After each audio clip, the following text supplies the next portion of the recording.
आज जर समजा हा विषय दादला गेला तर मी तुम्हाला आत्ता सांगतो, भविष्यातल्या पुढच्या नजीकच्या काळामध्ये मराठीचं अस्तित्वच हे महाराष्ट्रात ठेवणार नाही.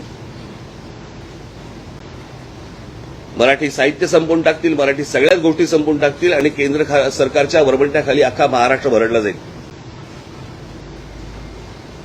आणि म्हणून माझी महाराष्ट्रातल्या सर्व तमाम नागरिकांना माझी विनंती आहे की याला तुम्ही जेवढा विरोध करता येईल तेवढा केला पाहिजे. प्रत्येक शाळांनी या गोष्टींना विरोध केला पाहिजे आणि शाळा ह्या हिंदी कशा शिकवतात हेच आम्ही बघू.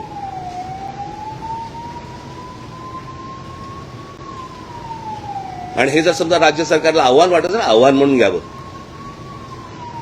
पण हिंदीची सक्ती महाराष्ट्रामध्ये होणार नाही, कोणत्याही परिस्थितीत होऊ दिली जाणार नाही.